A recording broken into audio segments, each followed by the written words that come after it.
तीर्थ व्रत में कहीं गया भी नहीं था, तक पर जाता भी नहीं था कि जाएंगे कहीं पंडा पुजारी मिल जाएंगे तो दक्षिणा देना पड़ेगा। एक बार संयोग से महापर्व का समय आया तो बोले अरे भाई इतना दिन समय बीत गया, चलो कम से कम नदी को नहा लूंगा। अच्छा ठीक है हम देखते हैं। सोचा कि साथ में जाएंगे कहीं कोई पंडा पुजारी कोई आ जाके इसको देना पड़ेगा। तो क्या किया, जो गांव के नजदीक ही गंगा नदी थी तो जहाँ कोई स्नान करने नहीं जाता था वो ये गया जा किनारे आज यही नहाए, कोई मांगने वाला नहीं आया। अब यही स्नान करके जल से बाहर निकल रहा था तो भगवान आज उसकी परीक्षा लेने के लिए कहा कि एक पंडित जी का पंडा का वेश बना लिया, यजमान की कल्याण हो, यजमान का कल्याण हो कि महाराज यहाँ भी आप आ गए, इसीलिए तुम्हें सबसे किनारे नहा रहा था, कोई यहाँ पर नहीं आएगा पंडा पुजारी, आप यहाँ भी आ गए। हाँ यजमान सोची कि भला आप यहाँ किनारे स्नान कर रहे हैं, मेरा सब क्षेत्र है, घाट है, कैसे आप अगर नहा लेंगे बिना दर्शन किए, कि हमारे पास कुछ है नहीं लेकर मैं नहीं आया हूँ। पंडा जी के नहीं लेकर आए तो संकल्प तो कर दीजिए। आज भी आप बद्रिकाश्रम में कहीं जाते हैं तो बहुत बड़े बड़े विद्वान पंडा लोग हैं, अच्छा ठीक है नहीं है तो हम आपको घर पर आकर के ले लेंगे, होता है ठीक है संकल्प कर दीजिए। कितना संकल्प मान नहीं रहा, ठीक है एक आना पैसा मैं आपको संकल्प करता हूँ, कि इतना कम दान देंगे ना कि नहीं करेंगे लेने के लिए, इनको आने में उतना खर्च कर जाएगा। एक पाई पैसा का संकल्प किया, ठीक है चला गया। चले जाने के बाद कुछ दिन के बाद भगवान ही सुन परीक्षा ही लेना चाहते हैं। अब उपसम पंडा का वेश बना करके उनके द्वार पर पहुंच के कुछ दिनों के बाद यजमान का कल्याण हो, यजमान का मंगल हो, यजमान का मंगल हो, मैं अमुक पंडा हूँ, आपने स्नान करते समय संकल्प किया था। अब आवाज जो सुना था अपनी पत्नी से कहा दो कभी तबीयत ठीक नहीं है,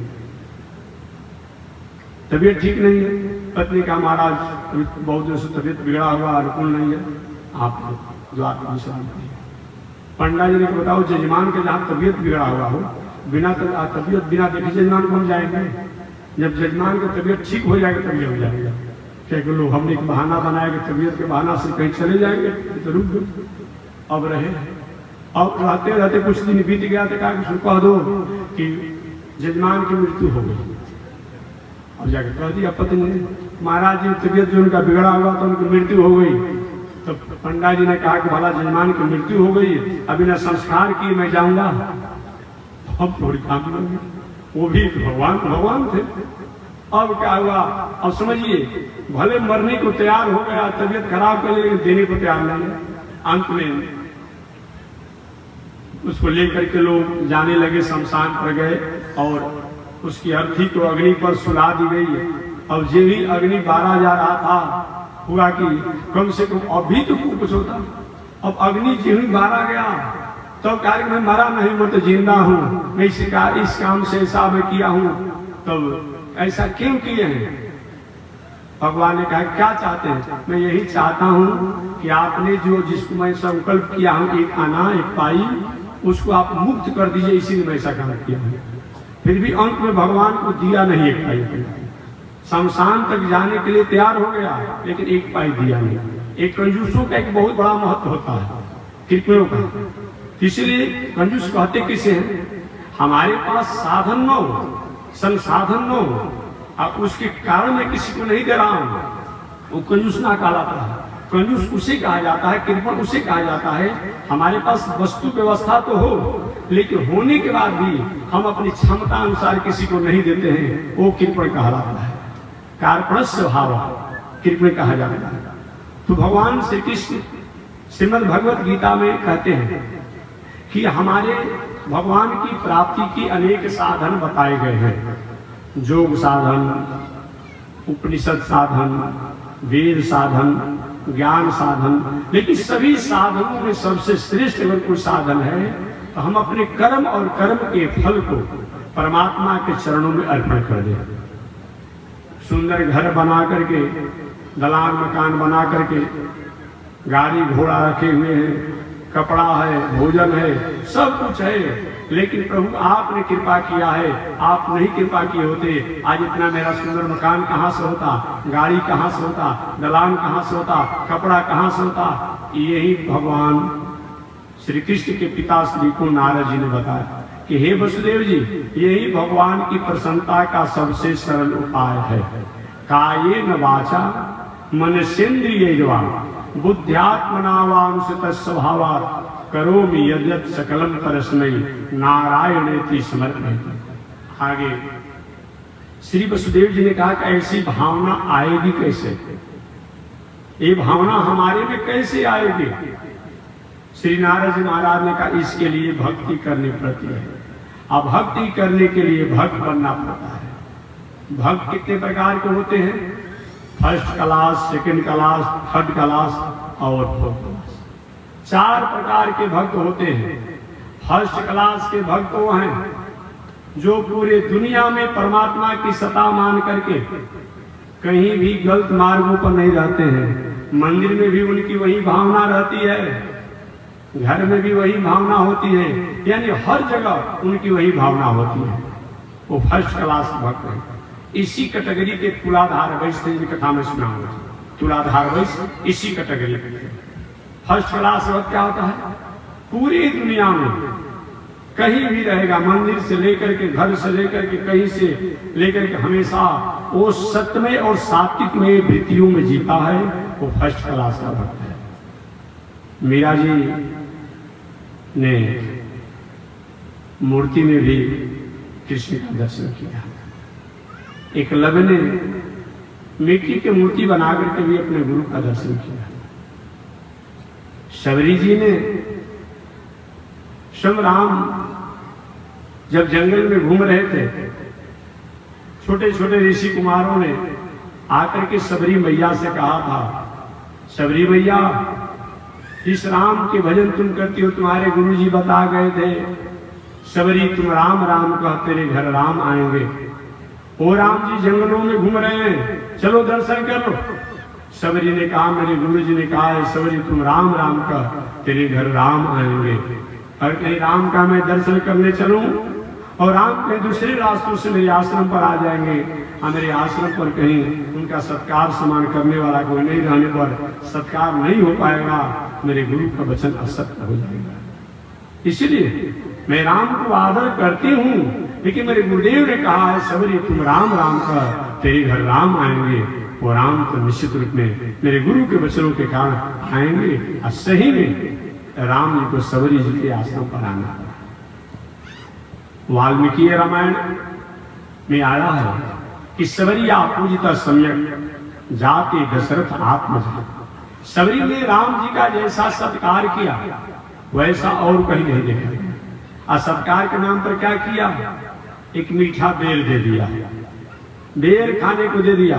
अब कुछ लोग कहते हैं कि शबरी जो है आधा अपने बेर खाती थी, आधा राम जी खिलाती थी। अब बताइए, एक बात थोड़ी सी अजीब सी लगती है। झूठा बेर का अर्थ नहीं करता है। अरे हमारे भारतीय दर्शन में शब्दों का अर्थ जो है वो प्रकरणवश किया जाता है। झूठा का मतलब झूठा नहीं होता है, ये बात जान लीजिएगा। झूठा का मतलब केवल झूठा ही नहीं होता है, व्यवहारिक रूप में आप जानिएगा। और 3 कथा मैं निवेदन करूंगा। झूठा माने केवल झूठा ही नहीं होता है। एक तरफ शास्त्र कहता है नो उच्छिष्ट कश्चित दद्यात्, नो उच्छिष्ट कश्चित दद्यात्, किसी को झूठा नहीं देना चाहिए, न खिलाना चाहिए, न खाना चाहिए, न खिलाना चाहिए। क्यों? उच्छिष्ट भोजनम स्वान जोनि, जो झूठा भोजन खाता है मरकर के अगले जन्म में कुत्ता और कुत्ती के जोनी में जन्म लेता है। उच्छिष्ट भोजनम स्वान जोनि, उच्छिष्ट मन झूठा भोजन खाने वाला स्वान मन कुत्ता कहा जाता है। स्वान जोनी, वो कुत्ते की जोनी को प्राप्त करता है, एक तरफ कहा गया। और खिलाने वाला व्यक्ति अधोगति को प्राप्त करता है। तब आप कहें महात्मा जी तो ऐसे किताबों में की बात आती है। सारा दुनिया में प्रचार है कि शबरी ने राम जी को झूठा बेर खिलाया। नारद जी ने भागवत में स्पष्ट कहा कि हम संत महात्माओं के उच्छिष्ट भोजन करके आज इतना बड़ा ज्ञानी बन गए। इसका अर्थ क्या किया जाएगा? तो उच्छिष्ट का मतलब होता है उत्कृष्ट उच्छिष्ट। उच्छिष्ट का मतलब क्या होता है? उत्कृष्ट उच्छिष्ट। उत्कृष्ट किसे कहा जाता है?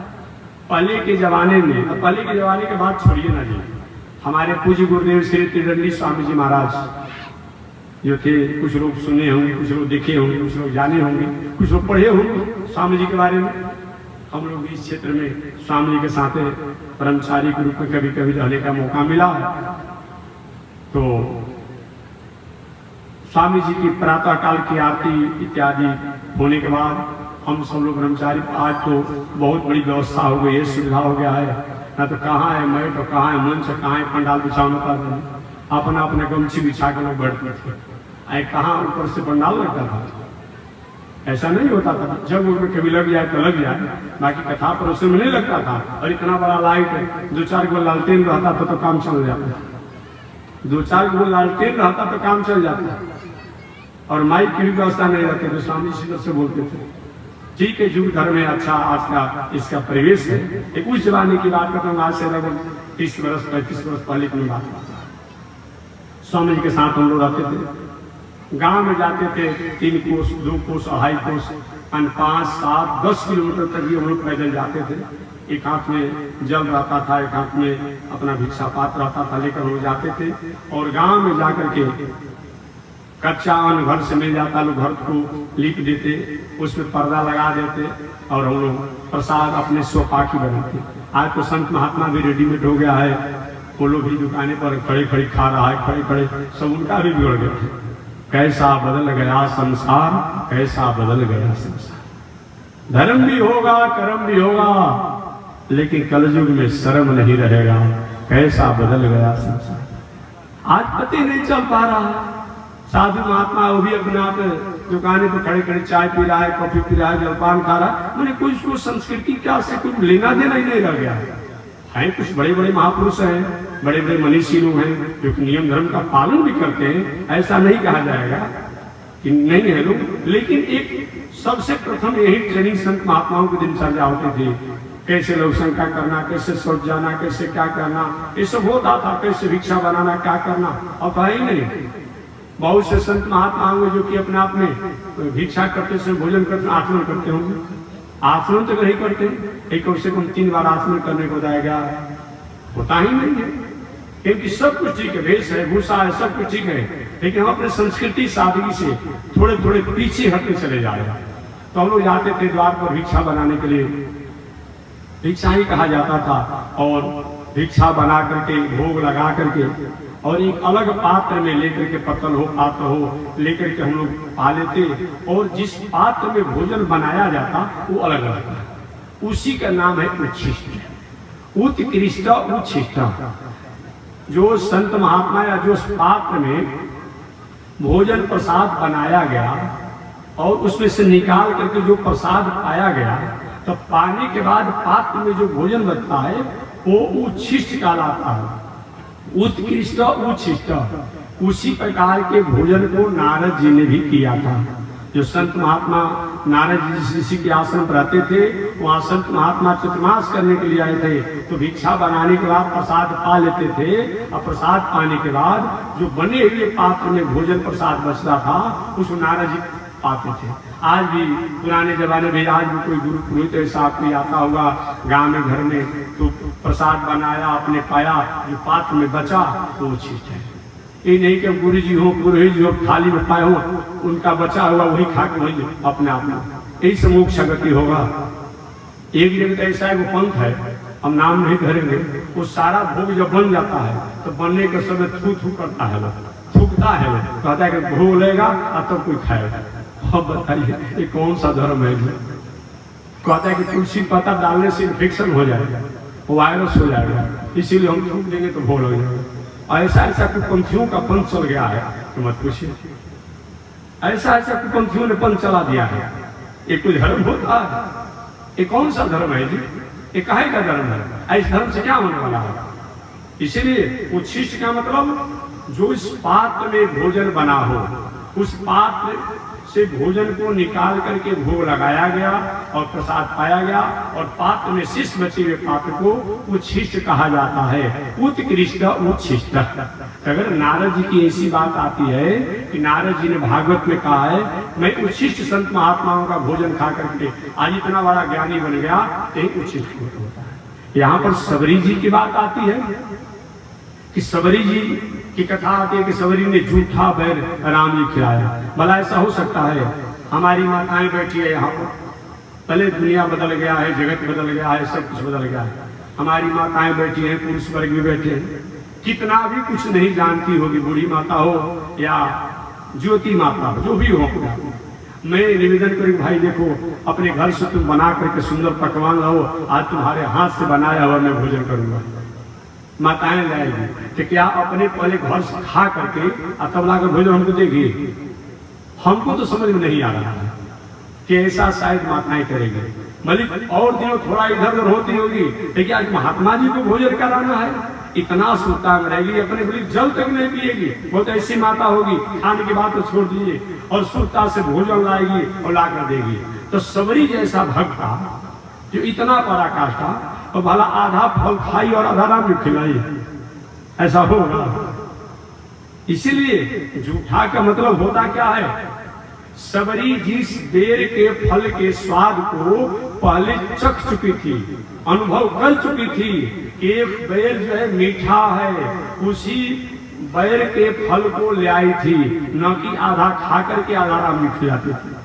अब भला राम जी भी जो जूती को त्याग कर दिए जी, बलकल और क्या क्या पहन करके दिनचर्या जी रहे हैं, वो राम जी भला व्रत में ऐसा काम करेंगे? ऐसा करेंगे? नहीं करेंगे। इसलिए जूठा का मतलब कि उत्कृष्ट, अर्थात सबरी ने जिस बेर के फल के स्वाद को पहले अनुभव कर लिया था, उसी फल को उन्होंने राम जी खिलाया, जिसको जानती थी कि खाटा बेर है, मीठा बेर है, तो मीठे बेर को खिलाया, न कि आधा खाकर आधा उनको नहीं खिलाया। इसलिए शास्त्रों की बातों को समझने के लिए रितंबरा बुद्धि होनी चाहिए, प्रज्ञ बुद्धि होनी चाहिए, अन्यथा शास्त्रों के वाक्यों को समझने में कभी कभी आप भ्रमित हो सकते हैं। शब्द तो लिखा हुआ है, लेकिन शब्द का क्या अर्थ होगा ये तो आपको वही व्याकरण द्वारा, साहित्य द्वारा या अन्य शास्त्रों द्वारा निर्णय करके ही करना पड़ेगा। वेदार्थो निश्चितव्य अस्मृति इतिहास पुराण। वेदार्थो, वेद का अर्थ निश्चितव्य, निश्चय किया जाता है स्मृति से, इतिहास से, पुराण से। इसलिए कोई भी ऐसा किताब में कोई बात आता हो, उस पर विचार करके तब उसका अनुपालन करना चाहिए। तो मैं निवेदन करना चाह रहा था कि ये कोई नियम नहीं है कि हम घर द्वार परिवार पत्नी बाल बच्चों को छोड़ देंगे और तभी हमारा कल्याण होगा। आपने तुलाधार वैश्य का मैंने नाम लिया। तुलाधार वैश्य एक इतने उच्च कोटि के गृहस्थ आश्रम में व्यवसाय व्यापार करने वाले थे, जो काशी में रहा करते थे, रात दिन व्यवसाय किया करते थे, ईमानदारी से किया करते थे। एक छोटा सा बच्चा आ जाए तब, एक जवान आ जाए तब, एक वृद्ध आ जाए तब, एक पागल आ जाए तब, एक नहीं पढ़ा लिखा आ जाए तब, सबके साथ जो उचित व्यवहार है वही उचित व्यवहार को करते थे। उस जमाने में एक बहुत उच्च कोटि के संत थे जिनका नाम था जाजली ऋषि, जो तपस्या साधना करके ऊंचाई पर पहुंचे हुए थे। उनके जटा में पंछियों ने घोंसला बना दिया था। आकाशवाणी हुई, जाजली ऋषि जी आपकी तपस्या श्रेष्ठ है, लेकिन काशी में रहने वाले तुलाधार वैश्य हैं, उनसे जाकर के आपको आत्मज्ञान सीखना चाहिए। जाजली ऋषि हैरान हो गए, अरे मैं इतना बड़ा तपस्या साधना की ऊंचाई पर पहुंचा हूं और हमको आकाशवाणी द्वारा तुलाधार वैश्य के यहाँ, एक व्यवसायी के यहाँ जाकर के आत्मज्ञान प्राप्त करने की आज्ञा हो रही है। आकाशवाणी की बात है तो हमें जाना तो पड़ेगा। वहीं जाजली ऋषि तुलाधार वैश्य के यहाँ गए, देखे कि ग्राहक को सौदा दे रहे थे। तुलाधार वैश्य ने प्रणाम किया, कहा ऋषिवर आप तो आकाशवाणी की बातों को सुनकर के आए हैं। अब तो हैरान हो गए जाजली ऋषि, अरे ये आते आते उनको पहचान गया। और बाद में चल करके वही तुलाधार वैश्य ने जाजली ऋषि के पूछने पर आत्मज्ञान को उपदेश दिया। अजी आत्मज्ञान क्या है? आत्मज्ञान का मतलब क्या होता है? आजकल अपनी भाषा में लोग आत्मज्ञान कहता है, कहते आत्मज्ञान। कभी कभी लोग ये नया नया पंथाई जो है, अब नाम लेना भूल गया हूँ क्योंकि लोग नाराज हो जाता है हमारे पास, इसीलिए मैं लोग नाम नहीं लेता, कभी कहना पड़ता है। ये जितना चल रहा है, अभी सुने थे ना 5 वर्ष पहले इतना एक पंथ चला था प्रचार में कि सबको पुचका खिला रहा था और सबको लिबर्टी का चप्पल पहना रहा था, रुमाल दे रहा था, क्या क्या करिए बस करोड़पति बन गई। और बताइए क्या कर रहे हो? ये फुचका खाने से, समोसा पकौड़ी खाने से करोड़पति बनेगा लोग? तो काहे के बिजनेस है, काहे के व्यापार है, काहे के नौकरी और काहे का अध्ययन है, काहे का अध्यापन। ऐसे ऐसे नया नया लोग आ जाता है। इसीलिए ये सब मदारी और जादूगर है। ठीक है, कभी कोई बात कहा अपने आप हो गया तो जादूगर मदारी तो गाने गाने घूमते रहता है। बंगाल में तो हर गाने का हर गली गली में वो मदारी जादूगर घूमते रहते हैं। देखिए कभी जादूगर को आप लोग देखे होंगे। हम लोग भी जो पढ़ते थे कॉलेज में तो आता था, चाहे से आता था कभी कभी, तो क्या वो देखा जाता जादूगर है और क्या करता, मुंह से नोट की गड्डी को निकालने लगता। अरे भाई भला ऐसा होता है क्या? मुंह से निकालता, अब 5 मिनट के बाद बाबू 1 रुपया, बाबू 1 रुपया। अरे भाई क्या करो? क्या कि केवल ये दिखाने के लिए है, ये हमारे काम का चीज नहीं है। अब बताइए, यही तो जादूगर है, यही मदारी है अपने आप में। इसीलिए हम अपना कर्म करें, अपना धर्म करें, अपना सत्कर्म करें। गुरु कर्मत्व भगवान श्री कृष्ण ने कहा, अर्जुन कर्म का कभी भी त्याग नहीं करना चाहिए। चाहे कितनी भी ऊंचाई पर में पहुंच जाए, लेकिन कर्म का त्याग कभी नहीं करना चाहिए। कर्मी हमारी जननी है, कर्मी हमारा गुरु है, कर्मी हमारा ईश्वर है, कर्मी हमारा भगवान है, कर्मी हमारा देवता है, और कर्मी हमारा स्वर्ग है, और कर्मी हमारा मोक्ष है। कभी भी कर्म का त्याग नहीं करना चाहिए। आज से 6000 वर्ष पहले भगवान श्री कृष्ण इस दुनिया में आए और आकर के हमें कर्म का संदेश दिया। कर्म करने पर भी अगर हमें फल नहीं मिलता है, फिर भी हमें कर्म का कभी त्याग नहीं करना चाहिए। हो सकता है हम कर्म करते हैं और कर्म करने के बाद भी हमें फल नहीं मिल रहा है, फिर भी कर्म का कभी त्याग नहीं करना चाहिए, क्योंकि हमारे कर्म करने का फल होगा कि एक न एक दिन वह कर्म हमें निश्चित रूप से फल देगा। हो सकता है तत्काल उस कर्म द्वारा हमें फल न हो, लेकिन कर्म करने से फल प्राप्त हो। ये विचार करके कर्म का कभी त्याग नहीं करना चाहिए। तो श्री नारद जी महाराज ने वसुदेव जी से कहा कि हे वसुदेव जी, घर गृहस्थी परिवार पत्नी बाल बच्चों में रह करके भी, खेती व्यापार नौकरी अध्ययन अध्यापन करते हुए भी हम परमात्मा को प्रसन्न कर सकते हैं, और संत महात्मा ज्ञानी विरागी सन्यासी बन करके भी हम परमात्मा को प्रसन्न कर सकते हैं। परमात्मा केवल हमारे भावना उद्देश्य के द्वारा प्रसन्न होते हैं, चाहे वह गृहस्थ आश्रम हो चाहे विरक्त आश्रम हो। आगे वसुदेव जी ने कहा, महाराज इसके लिए क्या करना पड़ेगा? इसके लिए तो भक्त बनना पड़ता है। अब भक्त बनने के लिए भक्ति करनी पड़ती है। महाराज भक्त कितने होते हैं? तो नारद जी का भक्त 4 प्रकार के होते हैं। First class, second class, third class और फोर्थ क्लास। उत्तम मध्यम साधारण और साधारण, सर्वसाधारण। उत्तम भक्त वो है जो सिया राम में सब जग जानी, करहु प्रणाम जोर जुड़ पानी। कल परसों में वहां बता रहा था भी, ऐसे गृहस्थ आश्रम में संत थे, आरा जिला में के संत थे, जो चुरखिया कोई गांव का नाम था, सोन और गंगा के संगम पर एक महात्मा थे, बलदेव बाबा ऐसा कुछ नाम था, नाम ही मैं भूल। तो इतने उच्च कोटि के संत थे, उनके घर चोरी करने के लिए प्रवेश किया। आज चोरी के जमाने में रहता क्या था जी? चावल चुराता था, गेहूं चुराता था, दाल चुराता ही सुनाई घर के था, कोई सरबत होता नहीं था घर में।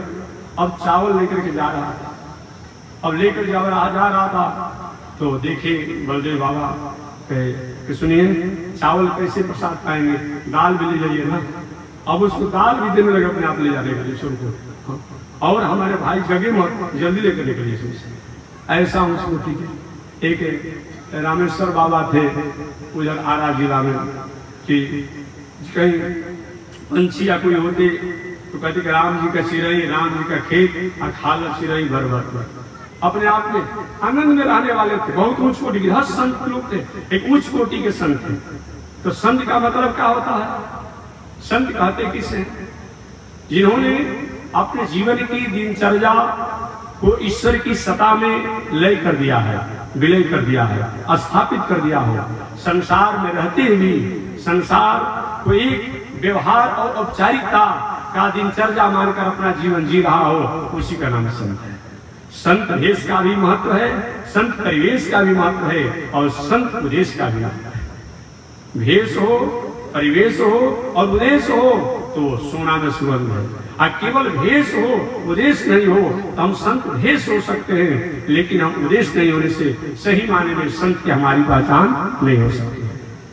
तो हमारे नारद जी महाराज ने कहा कि भक्त 4 प्रकार के होते हैं। उत्तम कोटि का भक्त वो है जो पूरे दुनिया में परमात्मा की सत्ता मान करके, सब में ईश्वर की सत्ता मान करके कहीं अनीति अन्याय अधर्म के पग पर नहीं चलता है। हमारे वैष्णवाचार्य संत थे, पुरेश स्वामी ऐसा कुछ नाम था, पुरेश स्वामी ही नाम था। अभी मैं नाम भी बोल रहा हूँ। तो ऐसे उच्च कोटि के दास अर्थी और पुरेश लोग हमारे रामानंद स्वामी जी महाराज के बहुत अच्छे थे। तो हमारे वैष्णव संत थे, उनका विवाह हो गया था। विवाह होने के बाद नहीं चाहते थे विवाह करना, परिवार के लोगों ने विवाह कर दिया। विवाह करने के बाद पत्नी के भवन में उनको बड़ियारी लेकर बैठा दिया। और पत्नी के भवन में गए, सायं काल से बैठे बैठे पत्नी भी बैठी है, कुछ बोले तो मैं कुछ बोलूं। अब क्या करते हैं, पत्नी को देखते ही रह गए। सायं काल से होते होते प्रातः काल हो गया, किवाड़ खुला गया। और क्या कुछ वार्तालाप किए कि वार्तालाप क्या, हम कुछ को देखते ही रह गए। पूछा गया उनसे कि हमको तो रात्रि भर भगवान का दर्शन उसमें होते थे, ऐसा कुछ होगा जो पत्नी में भगवान का दर्शन करे? ऐसा होगा? अब हुआ कभी घर पर रहने का अधिकारी नहीं है। ऐसे उच्च कोटि के संत इस कलयुग में हुए हैं। मीरा जी का नाम मैंने बता ही दिया। कृष्ण ने अपने आप में मूर्ति में भगवान का दर्शन कर लिया। तो ये सबसे उत्तम कोटि के भक्त हैं, जो मंदिर में तो भगवान की सत्ता मानता है, धर्म में मानता है, पूजा मानता है, संत मानता है, कथा मानता है, उसके अलावा हर जगह ईश्वर की सत्ता मान करके कहीं अनीति अन्याय धर्म नहीं करता है। ये उत्तम कोटि का भक्त है। सेकंड क्लास के भक्त वो है। मध्यम भक्त वो है जो उत्सव महोत्सव के भगवान से प्रेम करता है, भगवान से प्रेम करता है। भगवान के मंदिर में जाए खूब रोएगा, खूब प्रसन्न होगा, खूब स्तुति करेगा। मालूम प्रदेश के समान कोई नहीं है। भगवान से प्रेम करता है, भगवान के भक्तों से मैत्री करता है। कोई भी संत महात्मा आ गए, अड़ियन जय श्रीमन नारायण, जय श्री राम, जय राधे कृष्ण प्रणाम, मैंने संत महात्मा में लवलीन रहता है। भगवान से प्रेम करता है, भगवान के भक्तों से मैत्री करता है। और जो नास्तिक व्यक्ति हैं उनके बातों पर ध्यान नहीं देता है। कोई नास्तिक व्यक्ति कोई बात कह दिया तो ध्यान नहीं देता। अभी कथा आप लोग सुन रहे थे भगवान श्री कृष्ण की, कितने जीवन में उतार चढ़ाव आया। राम जी के जीवन में कितने उतार चढ़ाव आया, लेकिन राम जी और कृष्ण भगवान कहीं विचलित हुए तो हम तो उनके भक्त हैं ना, तो हमारे जीवन में भी कहीं उतार चढ़ाव आएगा। हमें भटकना नहीं चाहिए, विचलित नहीं होना चाहिए, ये बताना है। सेकंड क्लास के भक्त होते हैं कि भगवान से प्रेम करता है, भगवान के भक्तों से मैत्री करता है, नास्तिकों के बातों पर ध्यान नहीं देता है। और जो व्यक्ति गलत मार्गों में भटका है, अगर हमारे समझाने से बुझाने से अच्छे मार्गों का अधिकारी हो रहा है, उनको समझा बुझा करके अच्छे पंथ और मार्ग पर लगाना, ये सेकंड क्लास के भक्त हैं। उन्हें एक बार जानिए, प्रथम क्लास के भक्त कौन है? जो पूरी दुनिया में ईश्वर की सत्ता मान करके कहीं अनीति अन्याय अधर्म के पद पर नहीं रहते हैं। सेकंड क्लास का भक्त है भगवान से प्रेम करना, भगवान के भक्तों से मैत्री करना, अज्ञानी व्यक्ति को समझा बुझाकर अच्छे मार्गों को लगाना और नास्तिकों की बातों पर ध्यान नहीं देना। और थर्ड क्लास के भक्त वो हैं जब जैसा तब तैसा। बात को समझिए, एक थर्ड क्लास के भक्त है। जब जैसा तब तैसा माने छठ के अवसर पर, रामनवमी के अवसर पर, शिवरात्रि के अवसर पर 2 दिन पहले से फास्ट रहेंगे, नहा धो के ठीक ठाक होकर रहेंगे। व्रत के दिन तो मत पूछिए कि स्वर्ग लोग से आते हैं, स्वर्ग लोग से आते हैं। आज यही व्रत बीत गया, वही पुरानी आदत है। वो थर्ड क्लास के भक्त है, ये थर्ड क्लास के हैं। अर्थात उत्सव महोत्सव पूजा पाठ में तो सात्विक वृत्ति में रहते हैं, सत्यमय वृत्ति में रहते हैं, लेकिन उत्सव महोत्सव पूजा पाठ जब भी बीता, जो पुराना उनका गलत आचरण है उसको त्याग नहीं करते हैं, वो थर्ड क्लास के भक्त है। या सीधी सीधी और बात करूं, अच्छे कर्मों को भी त्याग नहीं करते हैं।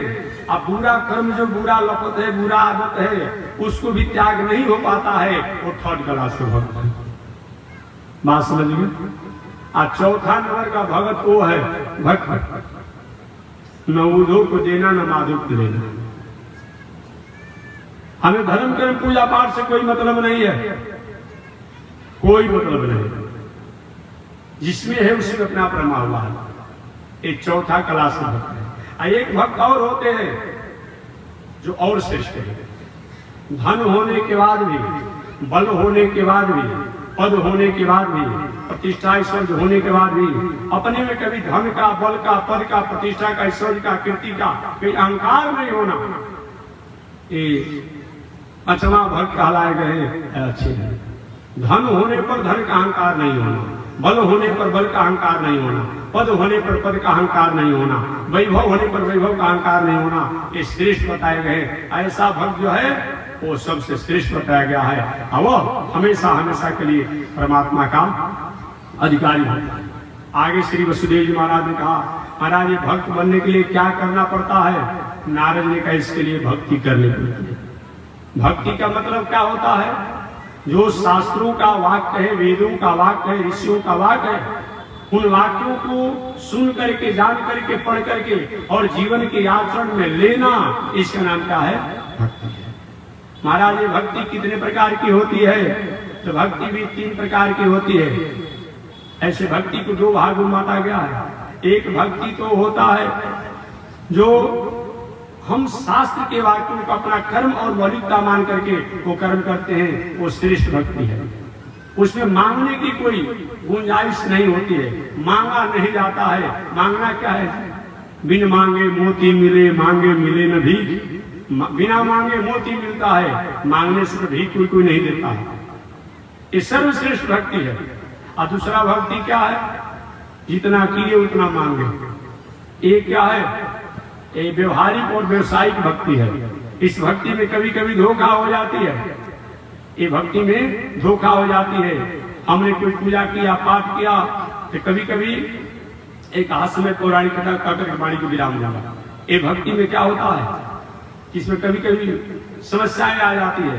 एक भगत जी थे, बहुत दयनीय स्थिति थी उनकी, बहुत दयनीय स्थिति। नारद जी से मुलाकात हो गई कि बाबा जीवन का कोई मतलब नहीं होता है, कोई ऐसा देवता है, कोई ऐसा पूजा है जिसको करने से हमारे घर में धन जन सब कुछ हो जाए? एक हाँ है। वो देवता का क्या नाम है? कि उस देवता का नाम है ब्रह्मा जी। पहले शंकर जी सबको वरदान देते थे, लेकिन जब से भस्मासुर ने उन्हीं से वरदान लेकर के उन्हीं को जलाने के लिए चला, उसे शंकर जी सोच सोच के वरदान देते हैं। आपने सुना होगा भस्मासुर यही आगे के क्षेत्र में, विंध्य क्षेत्र में, जो अभी उसका स्मारक बना हुआ है यादगारी में भस्मासुर का, जिसको गुप्ता धाम आप लोग कहते हैं, आपने सुना होगा। अब शंकर जी की तपस्या किया, ये शकुनी राक्षस का बेटा था। ये शकुनी राक्षस का बेटा था, इसका नाम था वृकासुर, बाद में इसका नाम पड़ा भस्मासुर। ये वृकासुर या भस्मासुर शंकर जी की तपस्या किया, और तपस्या करने के बाद शंकर जी प्रसन्न हुए कि बरम गुरु ही वरदान मांगो। सोचा कि वरदान तो मांगेंगे, ये बाबा बुढ़ा गया है, चला नहीं जाता है, दिखाई नहीं पड़ता है, गाल धस गया है, झुरिया पड़ गई है, बाल पक गए हैं, आंख धस गया है, इतना सुंदर पार्वती को लेकर चलता है, तो काहे न पार्वती को ही प्राप्त करता है। नालायक व्यक्ति जो होता है, न धर्म का होता है, न गुरु का होता है, न ईश्वर का होता है, न माता पिता का होता है, न भगवान का होता है, वो स्वार्थ का होता है। जिससे वो प्राप्त करता है उसी पर अपना उन्हीं को हनन भी करना चाहता है। नालायक व्यक्तियों के स्वभाव का बाबा अगर आप देना ही चाहते हैं तो ऐसा आशीर्वाद दे दीजिए ना कि जिसके सिर पर हम हाथ धरे वो जलकर गलाख हो जाए। वो भगवान शंकर जी ने आव देखा न ताव देखा, कह के एवं वस्तु। अब एवं वस्तु जब कह दिए तो सबसे पहले हाथ में शंकर जी के सिर पर रखने लगा। अरे बेटा ये क्या कर रहे हो? कह बाबा वरदान आपने दिया है तो परीक्षा लेने कहाँ जाएंगे? वरदान आपने दिया है, अरे पढ़ाया आपने तो फिर भी यही करेंगे ना, कहाँ जाएंगे? परीक्षा लेने कहाँ जाएंगे? अब शंकर जी मत पूछिए कितने किलोमीटर की रफ्तार में दौड़ने लगे, पूरे दुनिया में घूमते रहे। अंत में भगवान श्रीमन नारायण एक ब्रह्मचारी बनकर के आप भूत भावन शंकर जी भागते हुए यही जा रहे थे अपने बिल्ली पर्वत में, बीच में ये भस्मासुर के बीच में आ गए थे। बेटा ये जीवन है तो सब कुछ है, भस्मासुर से कहे ब्रह्मचारी का वेश बनाकर भगवान ने, ये जीवन है तो सब कुछ है। अरे इतनी दौड़ते हुए जा रहे हो, भगवान अपना पितामह जो लिए थे वो ब्रह्मचारी को अपने हवा देने लगे। अरे कुछ विश्राम करो। ए ब्रह्मचारी तुम कौन होते हो? मैंने क्या परिचय है? बिना न अर्चे न परिचय क्यों रोक दिया बीच हमको? अरे शरीर है तो सब कुछ है। नहीं नहीं क्यों रोका तुम्हें? तुम्हारा क्या परिचय है? इसलिए आप कहाँ जा रहे हैं? वो शंकर को जलाने जा रहे हैं, तो उसकी पुत्री पार्वती को अपना बनाना है। अब ब्रह्मचारी जी चकमा दे दिए भगवान ने। अच्छा उन शंकर के फेरा में आप पड़े हैं, तो ठीक है दौड़ते दौड़ते मर जाइए, कुछ होने वाला नहीं है। फेरा फेरा के साथ? अरे एक बार हमको भी ऐसा ही दिया था वरदान, हमको भी ऐसा ही वरदान दिया था, आप दौड़ते दौड़ते मर जाओ, कुछ होने वाला नहीं है। तो बसना सुने गए ब्रह्मचारी जी हमको मूर्ख समझा है, अब इसके वरदान में ताकत नहीं है कि भाग क्यों रहा है? तो वरदान में इसकी ताकत नहीं तो भाग क्यों रहा है? क्योंकि इसीलिए कि आप जाने वरदान में ताकत है और दौड़ते दौड़ते मर जाएंगे, कुछ होने वाला नहीं है। अरे भाई आपको वरदान मिला है, परीक्षा ले लीजिए। ऐसा चकमा दिए भगवान ने ब्रह्मचारी का रूप बना करके कि सुनो वरदान मिला है ना, मैं भी साथ में हूँ, अपने पैर के सामने हाथ है, ताप दे रहा है, पकड़ लो तो ताप दे रहा है, नहीं दे रहा, हाथ आप आगे बढ़ाओ, ऐसे करते करते गए अपने छाती के सामने रखो, ताप दे रहा है, नहीं दे रहा, ऊपर उठाओ, अपने सिर के ऊपर हाथ रखो, ताप दे रहा है, नहीं दे रहा, तो एक हाथ रखी देख लो ना। वही भगवान ने कहा अजी अपने सिर पर अपना हाथ रखा, भस्मासुर जल करके समाप्त हो गया। उसके बाद से भूत भावन शंकर जी कभी भी किसी को जल्दी वरदान नहीं देते, कभी नहीं देते। ब्रह्मा जी नारायण जी ब्रह्मा जी जल्दी प्रसन्न होने वाले हैं क्योंकि इनका मूर्ति और मंदिर कम है, भक्त भी कम है। वही वो भगत जो है ओम ब्रह्मणे नमः ब्रह्मणे नमः ब्रह्मणे नमः जप शुरू कर दिया, जब शुरू किया ब्रह्मा जी प्रसन्न हुए। बेटा 3 महीना तपस्या किया है, एक मत जानना कि नारायण खाली वरदान देते हैं और शंकर जी वरदान देते हैं, मैं भी वरदान देने में कहीं कम नहीं, मांगो वरदान। उस भगत ने कहा बाबा सबसे प्रथम तो वरदान ये दे दीजिए कि मेरा घर द्वार दलान मकान बन जाए, मैं धनी बन जाऊं, ठीक है। दूसरा वरदान ये दे दीजिए कि मेरा विवाह हो जाए, गरीबी की सभी कोई विवाह नहीं, ठीक है। और तीसरा वरदान ये दे दीजिए कि जब मैं चाहूँ 3 वरदान मांगूंगा। ऐसा भी भक्त होते हैं, 2 वरदान में काम बना लिया, एक वरदान के जब चाहूँ तो 3 वरदान मांगूंगा, ठीक है। तो वचन दिए, देवता लोग वचन के पक्के होते हैं। कुछ ही दिन अभी बीता था, बीतने के बाद उन्हें कहे ब्रह्मा बाबा इधर आइए, और तो वरदान दिया आना पड़ेगा ना, आना पड़ेगा। क्या भगत राज जी क्या गया है? अभी वरदान में बहुत दिन विवाह की हो, पुत्र नहीं हो रहा है, पुत्र होना चाहिए, ठीक है हो जाएगा, पुत्र हो जाए, और जब चाहो पुनः 3 वरदान मांग लो, ठीक है। पुनः कुछ दिन बीता, और बहुत जोरों से वृष्टि हो रही थी, वृष्टि होने से घर द्वार अस्त व्यस्त, पेंट पुचारा सब धुल गया था। पुनः ब्रह्मा जी को याद किया, ब्रह्मा बाबा इधर आइए। क्या भगत जी कैसे बोला है? कि सबसे पहले तो 22 लड़के जी, अच्छा, और डेंटिंग पेंटिंग जो हुआ है ये सब मकान खराब हो गया, उसको पुनः पेंटिंग करा दीजिए। अब काहे को व्यवसाय करना, काहे को नौकरी करना, जो काम करना उसे ब्रह्मा जी करेंगे। 3 वरदान लिया है, और तीसरा वरदान दे दिए कि जब चाहूँ तो पुनः आपसे मांग लो। ब्रह्मा जी का ब्रह्म लोग पहुंचे ही थे, पुनः ब्रह्मा जी पुकार रहे, ब्रह्मा बाबा जल्दी आइए। क्या भगत जी क्यों बुला रहे हैं? सर्दी बारिश होने के चलते तबीयत खराब हो गया था, सर्दी जुकाम हो गया है, जल्दी सर्दी जुकाम ठीक कर दीजिए, ठीक है। अब दूसरा वरदान ये दे दीजिए कि हमारे भक्ति का वरदान दे दीजिए। तीसरा वरदान मांगने ही वाला था कि 3 वरदान जब चाहूं मांग लूं। ब्रह्मा जी भगवान से प्रार्थना, प्रभु इससे मुक्ति दिलाइए, बहुत परेशान हूं, हमेशा हमको बुला देता है, बिना रुपया का नौकर बना लिया। तब मांगना चाहता था कि हमें 3 वरदान दे दीजिए, क्या हमारा मुक्ति हो जाए। ब्रह्मा जी के द्वारा मुक्ति हो के भुक्ति हो, मेरा पीछा छोड़। ये है क्या है, एक कामना की भक्ति है, एक कामना वाले भक्ति करते हैं। ये सेकंड क्लास है। फर्स्ट क्लास की भक्ति में कोई मांग नहीं की जाती है। दूसरे प्रकार की भक्ति जो होती है उसमें मांग होती है, और तीसरे प्रकार की भक्ति जो होती है उसमें अपना भले ही स्वार्थ सिद्ध हो या न हो, एक दूसरे का नुकसान हो, ये करने वाले होते हैं। एक भगत जी थे, वो भी गरीबी में ही थे। किसी संत से मुलाकात हो गया, संत उनको एक मणि दे दिया, ताकि इस मणि की खासियत है कि जो कुछ भी तुमको मिलेगा इसका दुगना तुम्हारे गांव वाले को हो जाएगा। हमने आपको पूजा किया, तपस्या किया, गांव वाले को दुगना हो जाएगा, तो मैं तो गांव को कमजोरी आदमी रहूंगा। मणि को ले गया और मणि को आंगन में लिख खुद कर पूजा किया। हे मणि देवता, अगर संत का वचन सत्य है, हमारा एक ताला मकान बन जाएगा। अब उसका एक ताला मकान बनेगा तो गांव वाले का भी ताला हो गया। मणि में शक्ति तो है, लेकिन मैं तो अपने आप कमजोर में गांव में होगा, गांव से मैं बदला लेकर के मांगा। पुनः पूजा किया, कुछ दिनों के बाद मणि की, हे मणि देवता, मेरा एक आंख को फोड़ दीजिए। अब क्या उसका एक आंख फूटा तो गांव वाले के दोनों आंख फूट गए, क्योंकि नियम था कि जो भी काम होगा दुगना होगा। एक में थर्ड क्लास की भक्ति करने वाले को कि अपना काम पूरा हो या न हो, लेकिन दूसरे को नुकसान पहुंचाता है पूजा द्वारा, पाठ द्वारा इत्यादि जो करके। इसलिए तो मारण, मोहन, उच्चाटन जो मंत्र है क्या होता है, यही ना होता है। इसमें दूसरे को नुकसान पहुंचाने के लिए सब किया जाता है। कुछ दिनों के बाद पुनः मणि की पूजा किया, और पूजा करके ये मणि देवता, अगर हमारे पर प्रसन्न है तो हमारे द्वार के सामने जहाँ निकलने का है वहाँ एक कुआं खुदवा दीजिए। अब गांव वाले के निकलने का जहाँ जगह है 2 कुआं खुदा गया। अब सारे गांव वाले लोग अपने अपने घर के द्वारे के सामने गिर कर मर गए। इसको कम से कम एक आंख था तो बचा। ये भी होती है कि हमारा भले को नुकसान हो, लेकिन दूसरे को बर्बाद कर देंगे, एक श्रेष्ठ भक्ति नहीं है। लंकेश रावण ने ऐसे ही तो साधना किया, और भी बहुत प्रकार के लोग ऐसे ही साधना किया।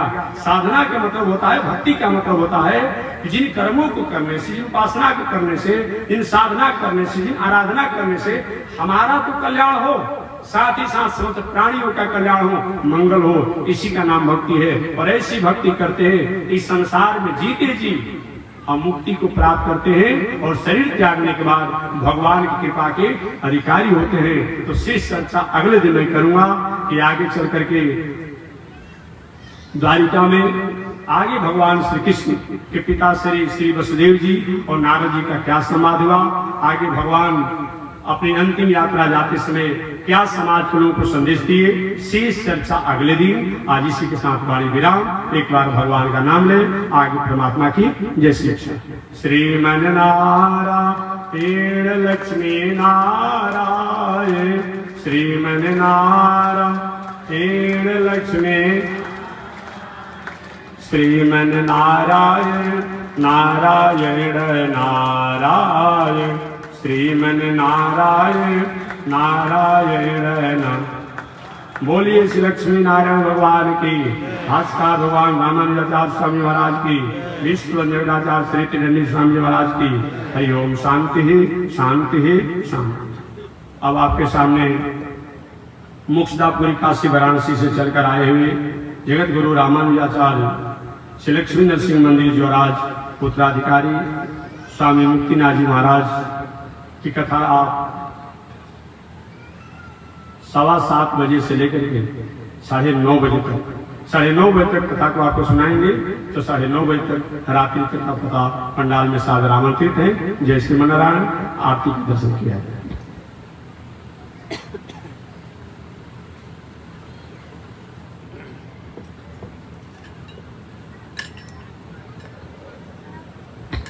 ओम चंद्रमा मनसो जात, चक्षो सूर्यो अजायत, श्रोत्राद्वायुष प्राण समुखादग्निरजायत,